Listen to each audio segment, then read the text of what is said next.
Okay, here we go. Sunday leftovers. Dude. Pow! You really shouldn't laugh at us because then it's just going to make us do silly dad things. We are tomorrow. getting worse I every know week. We're getting worse. Pretty soon we'll be sitting in our little lazy boys and we'll be trying to figure out how to do this international thing. Well, hey, welcome to Sunday Leftovers, Sunday after Father's Day, where we had the delight of having Melinda, our student pastor, join us in the pulpit after a very busy week down at the beach. We debriefed it this morning, and man, what a week you guys had. Yeah. Super busy, crazy, but so fun. So fun. The fact that human beings gather 30 teenagers and say any of that was fun, I don't understand. It just is one of those things where, yeah. So, but thank you for all of that, and thank you for carrying the weight on a Sunday that there's a lot of freight on Father's Day and on Mother's Day. I was driving along this morning, taking one of my beautiful daughters to a house sitting situation where she's going to be for the next few days, and I was thinking to myself, sort of the weight on being a dad, the evolution that puts our bodies in space and time now, but our brains are catching up, and how do we do this fathering thing well, and how do we do it in ways that we don't regret, and even worse, how do you span the life child, the first 18 or 20 years of a child without making major mistakes, because all during that time you're growing and you're developing and you're learning, and so it's a Sunday, honestly, it's a Sunday that I don't love to preach, and so thank you for doing that. Yeah, I appreciate that. Of course. What's left over in your heart and your head after that exchange? Well, I will say it was very healing. Ooh, interesting. Yeah, just to speak my experience out loud, and then I found out today that my dad watched my sermon, which I had told him about and told him to make that choice if he was to watch it or not, because I knew it might be difficult for him, but he watched, and just to read his words, he commented on the sermon feed saying he was so proud of me, and I can't remember what else, but it's just I think brought us that much closer, being able to share our story, and just has helped me reflect these last few days over how special our relationship is now, and how far we've come. Which is such an interesting piece of this. When you and I first started working on your ideas around how to manuscript this, my encouragement to you was center on the story of your own healing journey with your father, because and I remember you as a preacher sort of beginning your sort of exploration of where your voice is and how this is all going to work. I remember you saying something like, well, gosh, I don't want it to be too much about my story, but the truth is I think that the naming of that, Caesar, are we good? Yes. What's going on? Are we good? That's fine. I'm just trying to put all the attention on you guys. Oh my gosh. Because the conversation is great. Okay. Now, I'm absolutely cognitively incapable of finding my way back to that thought. Do you remember what the thought was? I can't remember. I didn't want to share my story. Too much focus on your story. And I remember telling you, no, I think the naming of your journey is going to help people, because the reality is it's really healthy to have a redemptive situation to hold out in front of you and say, man, if things could be repaired for Ed and Melinda, then all hope is not lost for me, right? Yeah, there was a quote that I said. let me reference myself real quick. There you go. Let me quote yourself. Quoting myself. Something about how our what's the word I'm looking for? Like struggle, but trauma in ourselves is what. Oh, here it is. Okay. Compassion is seeing our trauma in others and moving to action to help them, like a shepherd rescuing their lost sheep. Yeah. And so, we hear about this all the time throughout Scripture. Like I think it's Paul who talks about, whatever you go through, you can use that to help others who go through the same thing. But like my trauma, like I mentioned in the sermon, helps me teach and guide my children because I want to give them what I didn't have. Yeah. And my dad's trauma, he's been able to help others who have gone through similar situations or who are too scared to come out, or Yeah. And one of you showed me on Sunday before you got up to preach a sweet exchange between you and your dad, and one of the sweet elements to that was he actually named that. He actually says, "I'm just so glad that you can raise your girls in a way that sort of makes sense of all of this." It was almost an apology. Yeah, something he said. It was like, you can give your girls what we couldn't give you, or something. Yeah. Really What a sweet. powerful lesson. And for those of us out there in flyover country, or whatever we call the spaces that the rest of us inhabit, I think it's always good to be reminded that nothing is ever too far gone. And the letter that you wrote your dad at 15, as real as that felt to you, I think you're really blessed to have a chance to have a second go at that. Whoops, there goes the mic. Told you that would happen. Okay, side information. Melinda has ears that don't accept my earphones.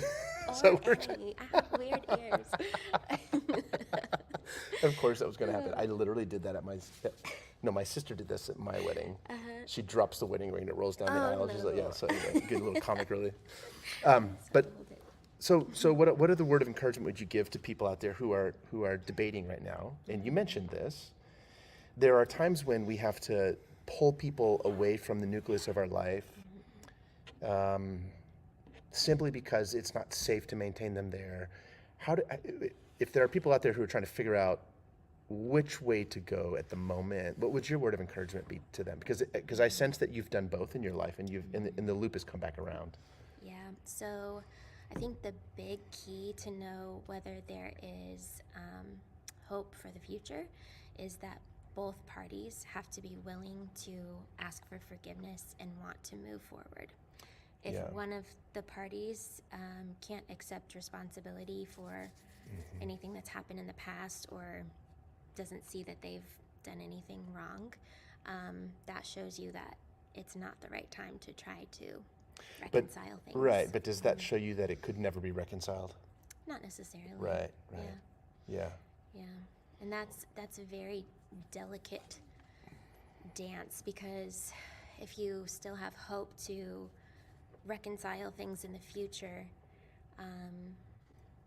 there's still always text messages and things. It doesn't have to be meeting up for lunch. I heard something recently on a podcast, a father and a daughter, adult daughter.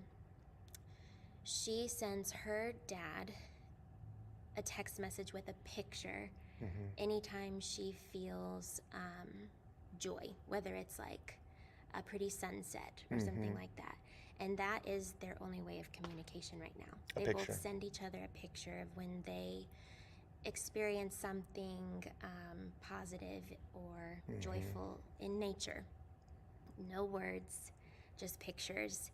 And they are not ready to talk through and come to a reconciliation, but that is for now. That's what they can do. Navigate, and so it will look different for everybody. But yeah, that's an idea. Yeah, and I guess the encouragement would be to just never close any of the doors behind you so tight. Don't weld the door shut. Yeah. My own journey with my real father went through a 22-year total silence before there was a reconnection made. And that's a whole different story, and it's not germane to our conversation today, but what needed to happen for some of those years was exactly what happened, which was there just needs to be total distance. And then but you touch on something that we don't often talk about, and that is sort of the mechanics of forgiveness. And you mentioned something on Sunday that I remember sort of sticking to me, which was that you don't need the interaction of the other party in order to be released from the damage. Yeah. You can release yourself. Tell us more about that. Yeah, and how forgiveness is not an invitation for a relationship. It's more for yourself. I mean, I talked about the first time I realized I needed to forgive my dad to be able to move forward in my life and not harbor such bitterness towards him. And when doing so in our relationship, then spurred the desire for understanding, listening to his story and what makes him who he is, or made him act the way he did. And I think anytime someone is acting in a way we don't understand, there's something happening under there, whether that be mental illness or trauma. And sometimes it's easy to uncover and talk through, and sometimes it's not. Yeah, I remember hearing someone say once, be kind to everyone. Everyone is surviving their own calamity in one way or the other. Yeah. Yeah, well, to be honest, I'm glad Father's Day and Mother's Day are behind us now. In a community like ours, it's never easy to name. It's not as easy anymore as just handing out roses to all the moms on Mother's Day. Like, that's patently, that falls way too short for a community like our own, where I feel the need to constantly redefine motherhood and fatherhood in ways that include more human experience than just sort of the, let's celebrate dads, let's celebrate moms. What about those who would love to be fathers but can't be, or haven't, or just aren't yet? Or what about those, this is a tender one, what about those who are fathers but they really don't want to be anymore? Or what about same-sex couples who, they're not dividing the roles along who cuts grass, who cooks food, you know, the Ozzie and Harriet generation.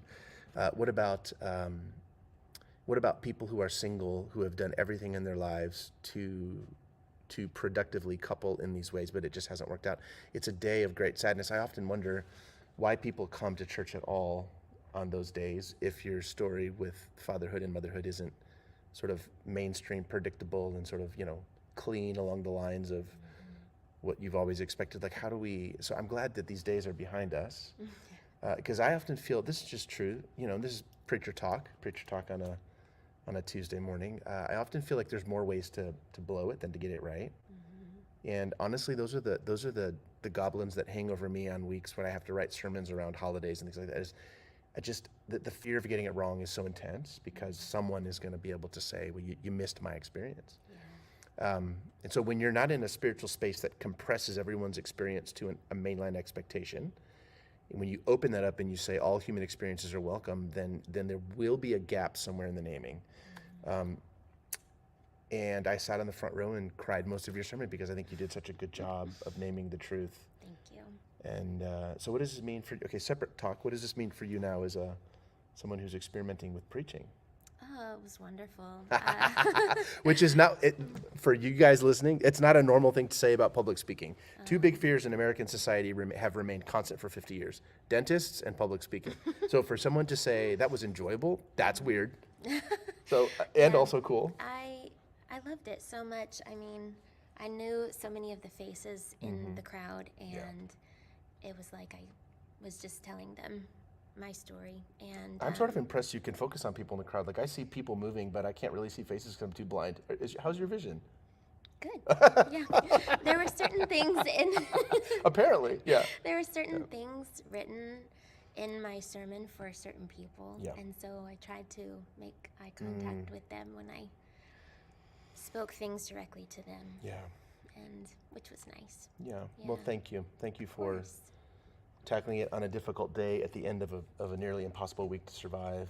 Y'all jellyfish in vans with no AC and all the other, you know, the Cheeto Mountain Dew situations that are youth camp. But so thank you for doing it, and hopefully we'll hear more from you soon. I And would love to. blessings. Thanks. Okay, now how are we gonna do the fist bump? Caesar, where are you? Caesar, Caesar, bump, bump. Other way, dum there you dum. Sunday leftovers, y'all. We'll see you next time.